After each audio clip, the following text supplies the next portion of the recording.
Good morning, good afternoon, good evening. I'm your host, Samuel Austin Taylor, Sam T, Sir Sam T on all the social media channels, and you're listening to Outsized Returns.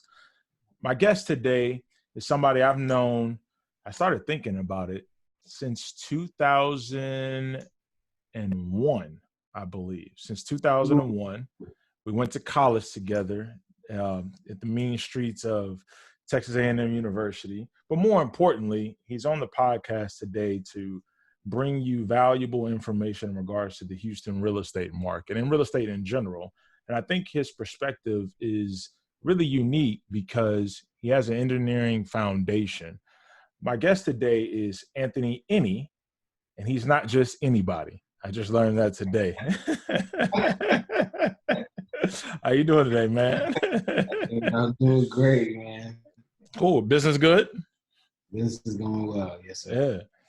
So, the premise about Outsized Returns is really just to present content around entrepreneurship, business, financial planning, and anybody that is looking to, gain outsized returns. It's my belief that, especially since I've transitioned full-time into real estate, that a lot of people are seeing this asset class as something they need to get into, not only just rent, but also own or invest in some capacity. So I wanted to talk to you particularly now, as our first guest, about the Houston real estate market and real estate in general. But before we get into that, tell people about your background. You were a petroleum engineer when we were in college together, and now you're post MBA. Tell people about your background, how you kind of went from being an engineer, because that's a highly paid profession, to now a full-time real estate agent. Yeah. So, just basically as a kid, grew up knowing that I was going to be an engineer. In fact, my first passion was in computers technology.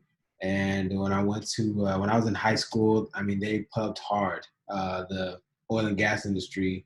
So that's when I decided, okay, well, I'll be a petroleum engineer. And so I did that for a little over half a decade before being laid off in 2016. Now, prior to being laid off, I had my real estate license and I was doing little stuff here and there, investing here and there. But my ideal was to do the engineering during, Monday through Friday, then Saturday and Sunday, I'll be this, real estate tycoon.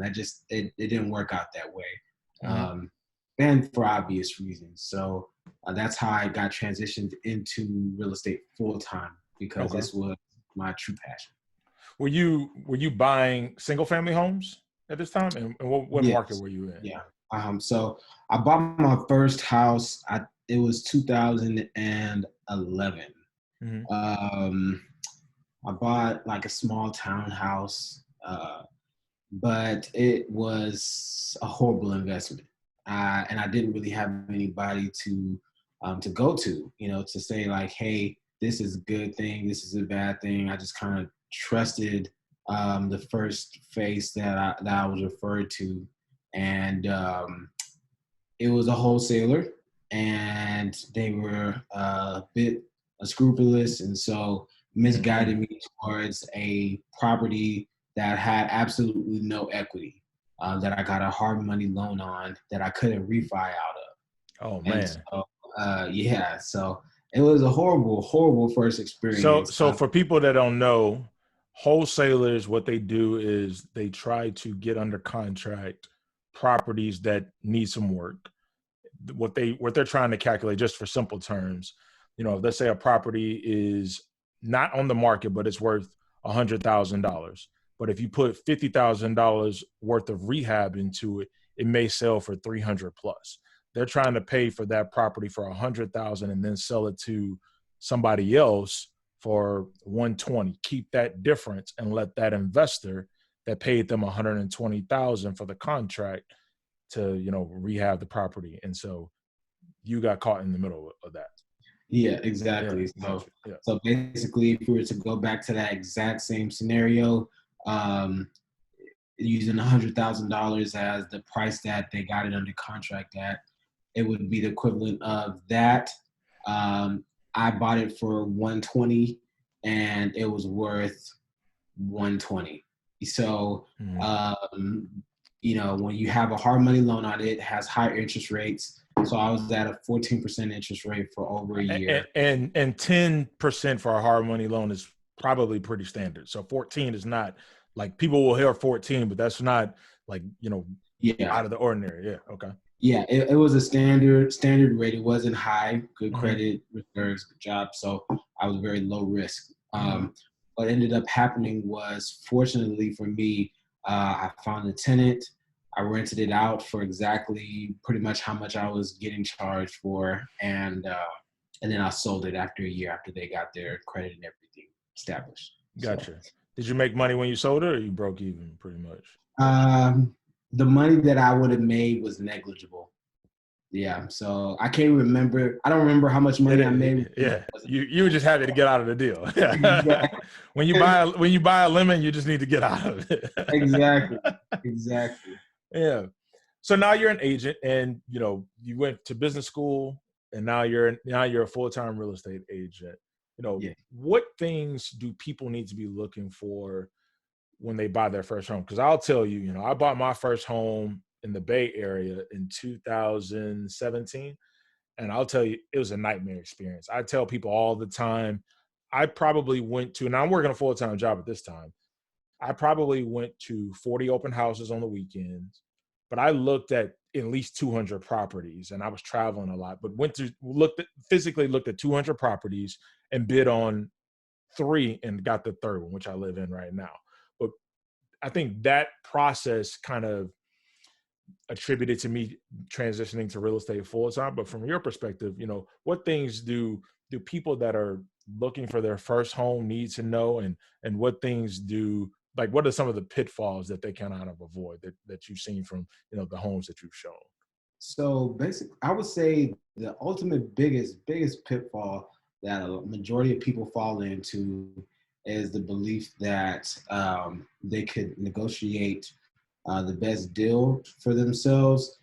So they therefore try to bypass any other agent that could potentially represent them by going at it on their own. So that means if you're looking to buy a new construction house, instead of contacting a realtor to help represent you on that transaction, you just Hmm. go directly to the builder Yep. and you let them tell you whatever they want and you buy from them. Or if you're looking to buy a used home, quote unquote, then you would just call up the agent that's on the sign and then try to, use only that one agent as opposed to Hmm. having an agent of your own.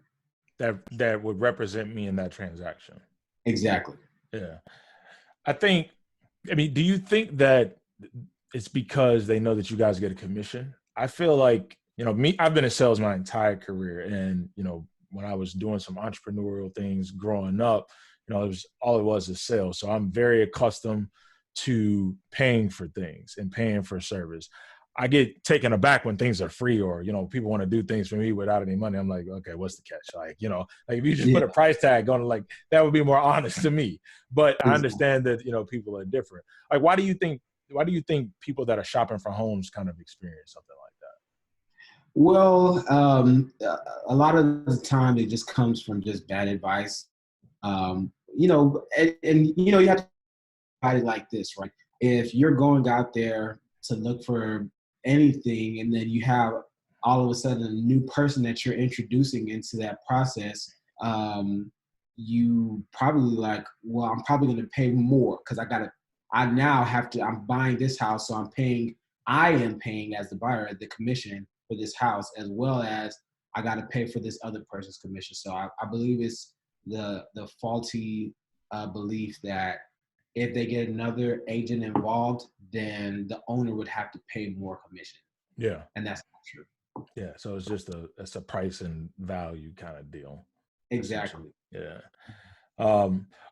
Do you have any investment properties that you own currently right now? Currently, do not own any investment Properties. properties. Okay. Just the house I'm in. Now, I mean, the reason I asked that is because I know that you're living in Houston, and I still have tons of family in Houston. And it seems that there are so many people not only flocking to Houston. Every time I go back home, I mean, new freeway construction, new building. This area of town looks nothing like it did 4 years ago.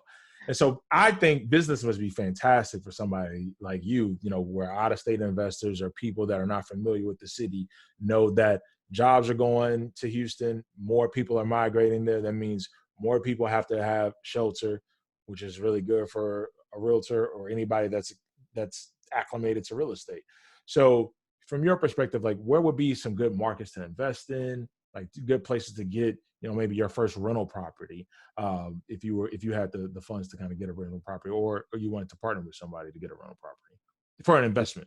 I mean, Exactly. yeah. So, and I'm just going to turn this into a little mini investor presentation. That's fine. But when you're looking at any property at all in any kind of, major metropolis in the United States, a majority of the wealth, the majority of the growth is going to happen from downtown and then outwards. Mm-hmm. So I'm saying that to preface, I would pick Sunnyside as a great place to Sunnyside. Yeah, okay. Sunnyside would be a great place.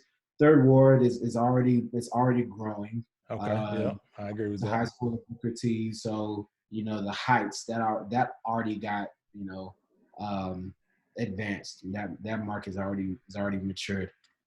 Spring Branch is a great area as well. Pearland is a great area.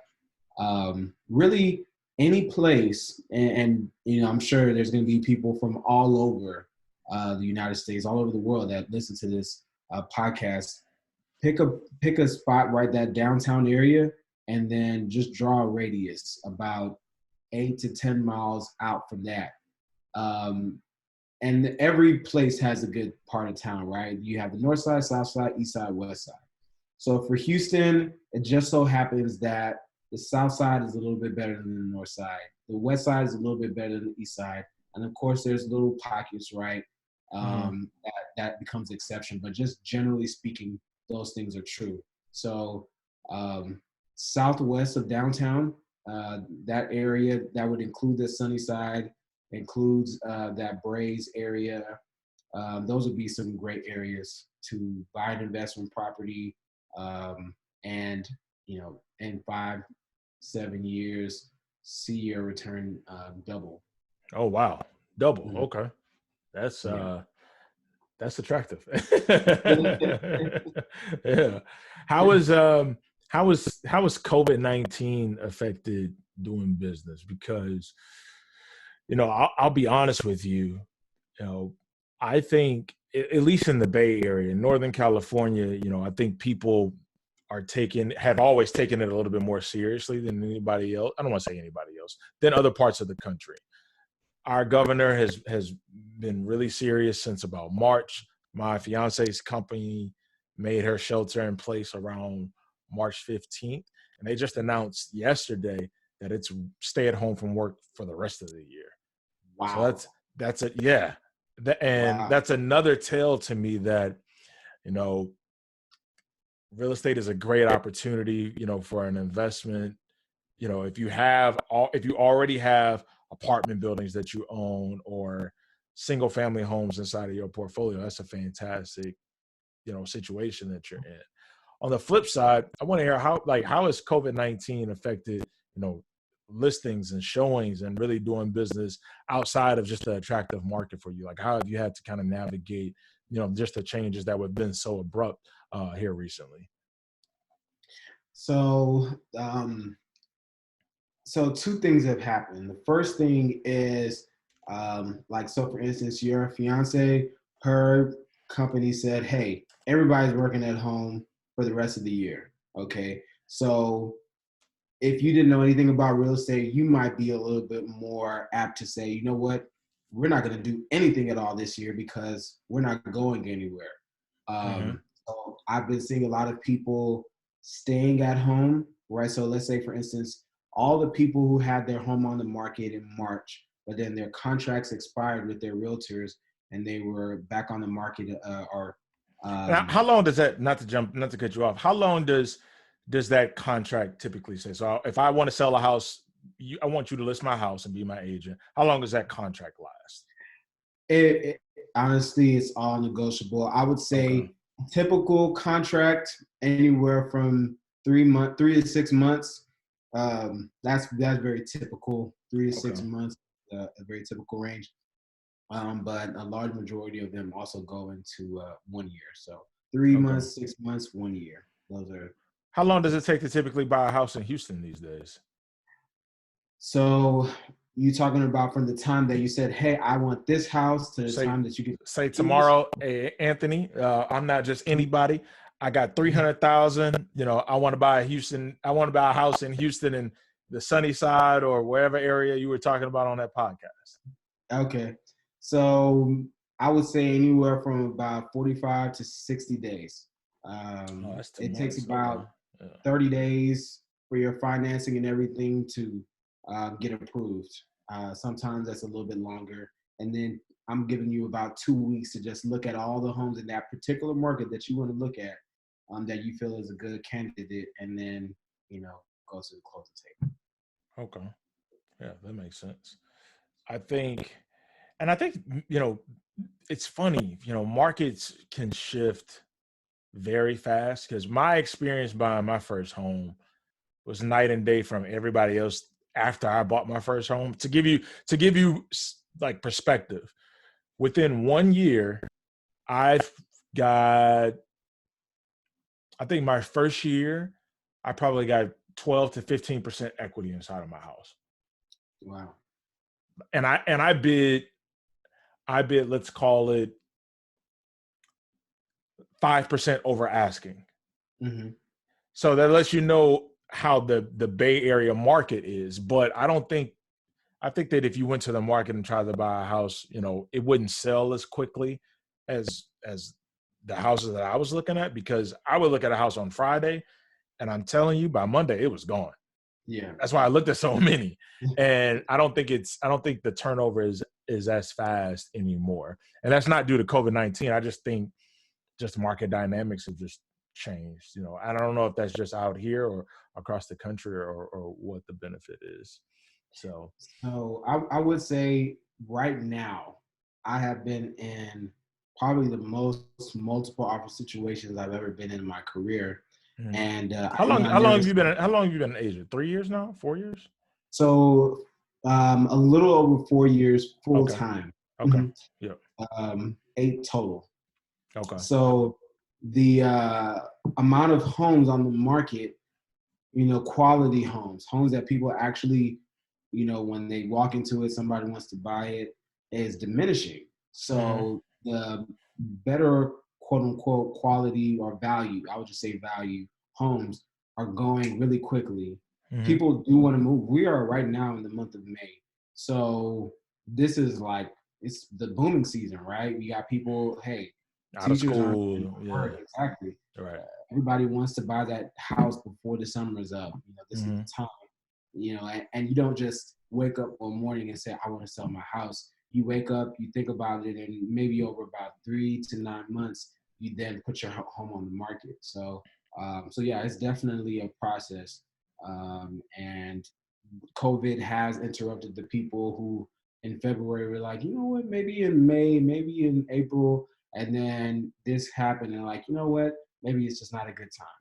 So Yeah. as a result, the inventory has been lower for people serious about Yeah. selling their So I know a lot of people talk about FHA loans and placing 20% down or 10% down to avoid PMI if you're looking at a house or a condo. And can you walk an investor through maybe using an FHA loan, maybe the pros and cons of doing so, and kind of just that whole process? Because one, I think that the answer truly is always it depends. There's no right or wrong answer. You would need to, and I see you shaking your head, you would need to really understand the client's full picture, because a lot of times, and I'm just assuming, a lot of times a client would see a house, good neighborhood, can afford it, but it may not make sense for them for their budget holistically. So can you tell people a little bit about FHA loans, the pros and cons for using them, and when is probably a more appropriate time to use them versus not using them as well. Yeah. So FHA loans, first of all, they typically offer the best interest rates. So when I think of FHA loan as a realtor, I'm thinking of it more as the best opportunity for like a first-time home buyer, somebody who's either young in their career, or maybe young in their financial advancement, aka they don't have a lot of money, but they're getting there. But then to buy a house, let's say you wanted to do something in Sunnyside. Right now, Sunnyside is not the best part of town to live in right now. Neither was the Heights when I was in high school 15 years ago.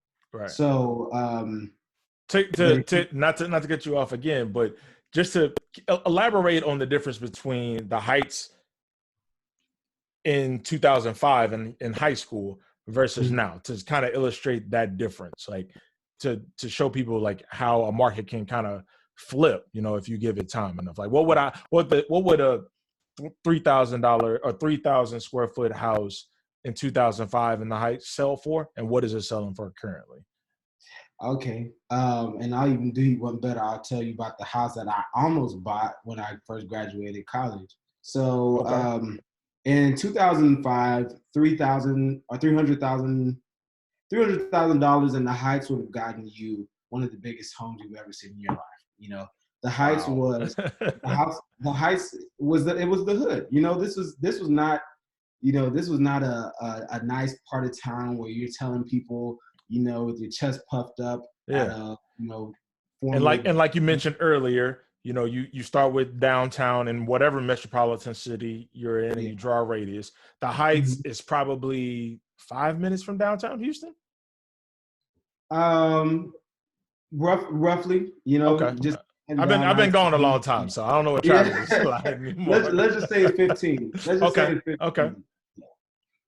So yeah, but it's still fairly, and everything in Houston is going to take you a half hour to get there. So with it being 15 minutes, just relatively speaking, for people who aren't familiar with Houston, that's fairly close. So yeah, $300,000 in 2005 would have gotten you a lot. I mean, it's like going to McDonald's and you're like, I don't care what I buy, right? That's what it would have been the equivalent of. Now $300,000 in the Heights, I mean, you're just getting a very standard. It's the equivalent of in like the suburbs where homes are a lot cheaper. Probably like $150,000 house or something like that. So yeah, your money doesn't go as far in the Heights as it would in like the suburbs, at least home price wise. And we're not talking about taxes or what your monthly payment. I think this would be a really good exercise. I kind of want to go on Redfin right now. I'm looking at Redfin currently, and I want to look at a house in the Heights, and we can look at the same house. Yes, I got my. So I'm just trying to go so we can see maybe one house just randomly that is in the Heights, that we can see the price differences, because I want listeners and viewers to know that if you're patient, real estate pays off. If you buy in a downtrodden market that has job growth, that has people that are moving to that location, that municipality, you're probably going to see outsized returns. It's no different than buying Oakland 20 years ago. I can't imagine what a house in Oakland would have been 20 years ago.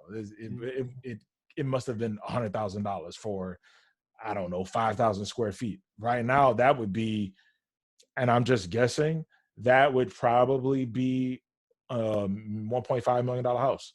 Easy. Without a doubt. Like, I mean, the Bay Area this is the most expensive real estate market in the country. You're talking, I guess, not unheard of to meet somebody that's paying $400 a square foot out here, for their property. That's not crazy. The real reason I bought a house was I looked for an apartment by myself, because I got when I first moved to California, I was working at a company called BlackRock in San Francisco, and I lived in Oakland. And I later transitioned to another company and needed more space because I was working home and traveling a lot. And I looked at one property, or I looked at one apartment, and I'll never forget, it was in Oakland, downtown Oakland, 675 square feet, one bed, one and a half bath. So I had like a little nook for my office. And they wanted, this was April 2017, they wanted $3,700 a month for it. Wow. And I was already paying $1,900 a month with the roommate. And after that, I was like, I'll just go broke buying a house. Like, this is like, I'll put all my money in a house as long as I can get in and sleep. I don't need fancy furniture. I don't need the key with the picture that the realtors try to show me because I'm angry. A house like this, my first buying experience shouldn't be this painful. And, mind you, like I told you, I've looked at 200 properties.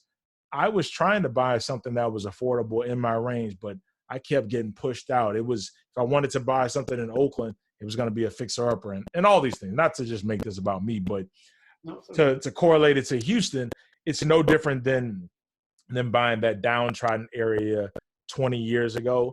If you know that jobs are going to go there, that people are going to not even just move there, but if jobs and opportunities come, it's going to be a driver for real estate. The end, So I forgot what we were doing. Were we looking at a house in the Heights? I think. We were going to look at a house in the Heights. I think I went on a tangent. We can do that. And I mean, if you find one before I do, that's good. I got a whole list of 100 houses right here. Oh, okay. Fantastic. Pull up a like a 2-bedroom that's on the market. And I mean, if you can look at the MLS in Houston, what did it sell for, 2000, like 1995 to 2005, sometime around there in Houston? You want something that was built around that time, or just like how much it would have sold? No, just on the market. And then if it's just what was the price going for around that time period? Because you said that, when you in 2005 or when we got out of college, you could have bought, anything you wanted to in the Heights. And I just want to show the dollar perspective for, what that could have been. Exactly. Yeah.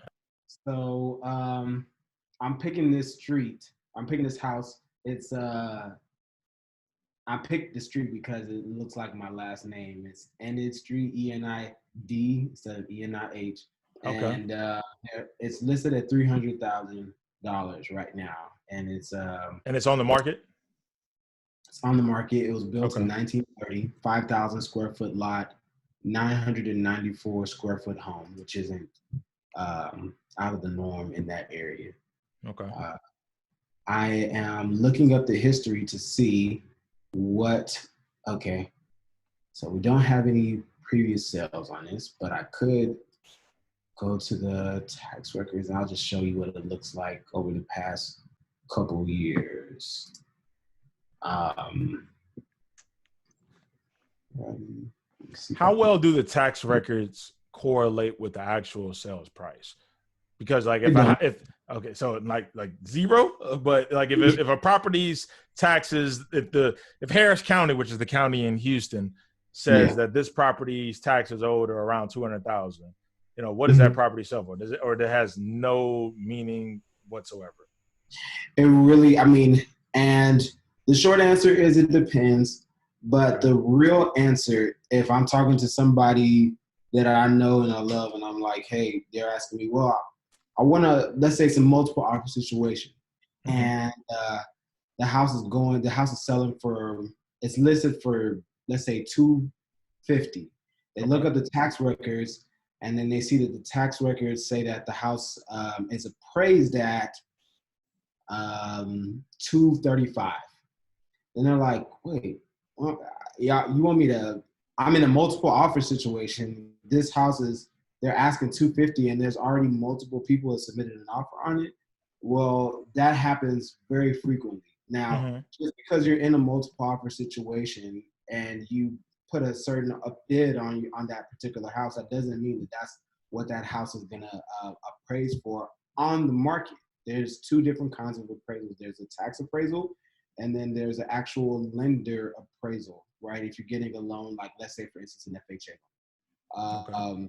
So what you'll see sometimes is owner not protest their taxes, and I know I'm talking as if I'm talking to a bunch of homeowners, but No, this is fine. This is good.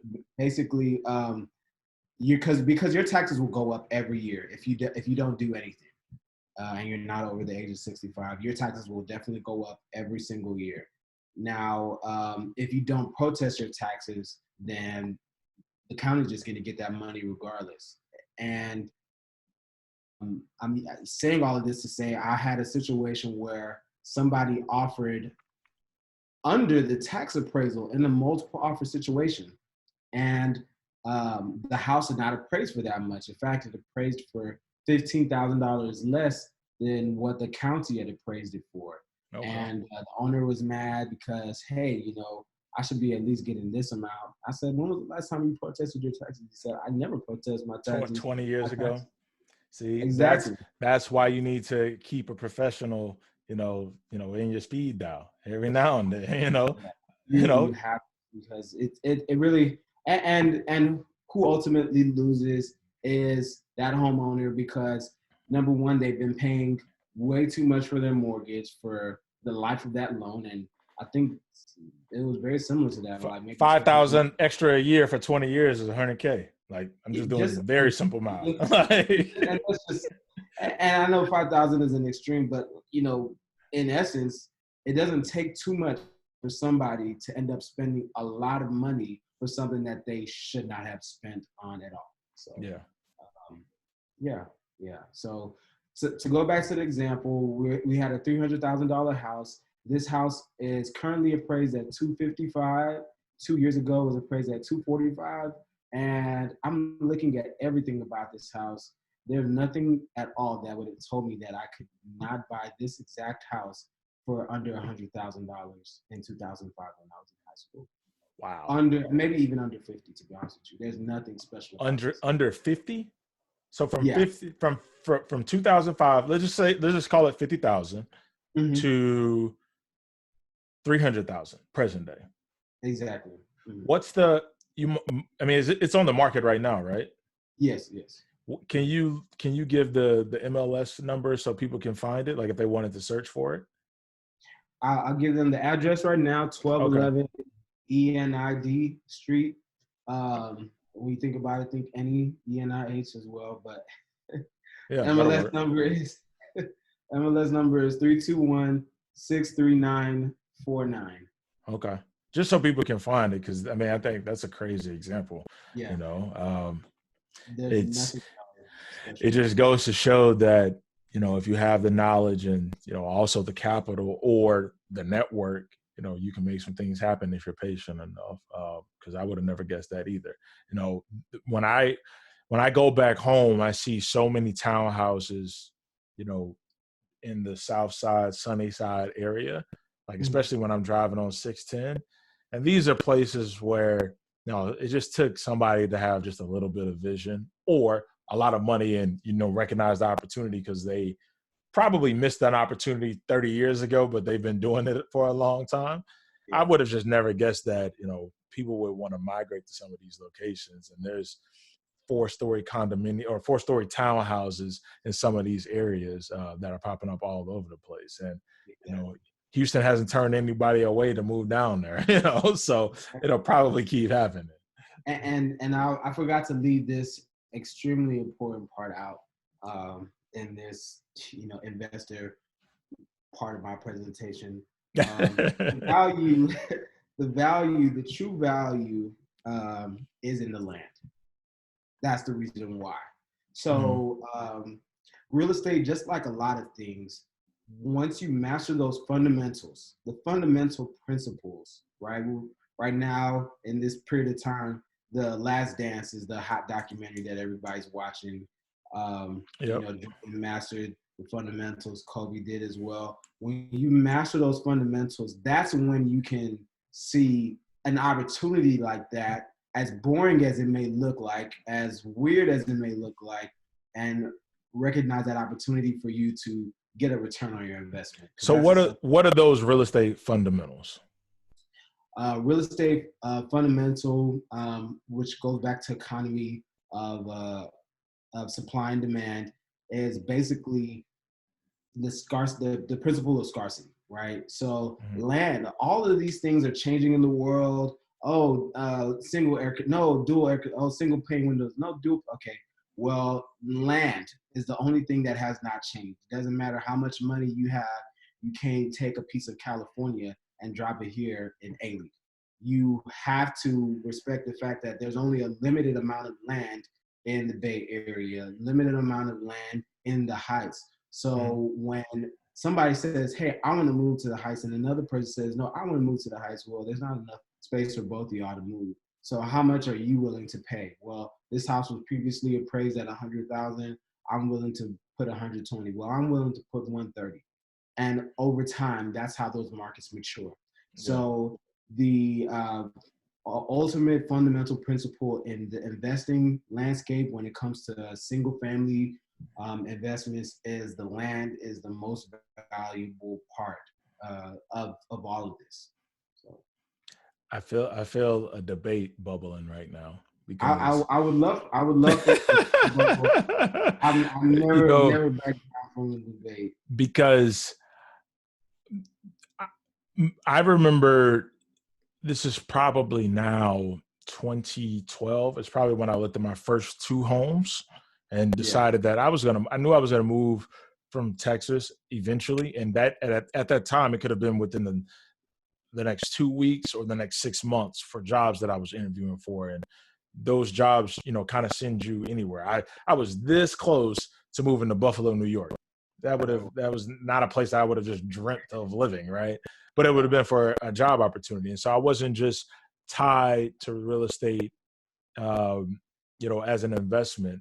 And this is before Airbnb and HomeAway and all those things kind of went to massive scale, even though Airbnb just laid off 25% of their workforce. Nevertheless, I think, while I agree with you, I think the big debate, over the next, let's call it the rest of this century, will be technology versus real estate.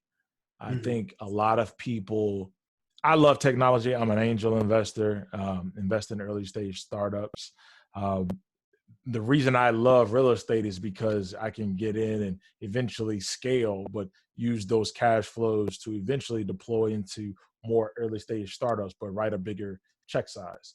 Nevertheless, I think that a lot of people, particularly in the Bay, when they complain about real estate, they don't recognize that this real estate market is tied really exclusively to Google, Facebook, Apple, Nvidia, all the tech companies. If these tech companies moved to Austin or Dallas or Houston or any other place that had a lot of land, these real estate values would come down drastically.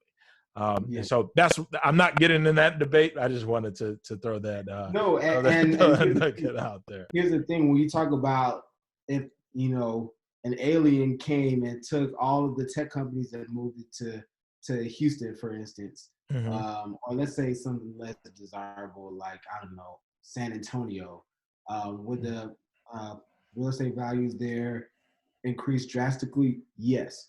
And of course, you're going to always be able to find an anomaly, some kind of, oh, well, no, we bought a house out in Katy at 100 and now it's, 300. Okay, yeah, things happen. Yes, there are anomalies, but we're talking when we talk about the fundamentals, mastering the fundamentals, meaning that you're going to have more of an opportunity for success if you follow those fundamental principles, as opposed to if you focus on the what ifs. And as a former engineer, I probably have a list of what ifs for every single thing. Too many. But way too many. I mean, if you want me to just shut up, just give me a free body diagram and leave me alone for a weekend, and I'll overthink anything. So that's hilarious. Do you have plans of becoming a broker? Yes, I actually do. Okay. I started the paperwork for it 2 years ago. What makes being a broker so special? Like, why do, like, I mean, outside of, I'm gonna assume you make more money, but beyond that, like, why do people become brokers? Real estate So brokers. now you have two different types of real estate brokers. I'm gonna talk briefly about both of them. So if I became a broker, I would be a broker associate, meaning I'm a broker working under a broker. And the only benefit that would have to me is that I would, number one, have a better title, right? So people are like, well, I'm talking to a broker. I am a broker.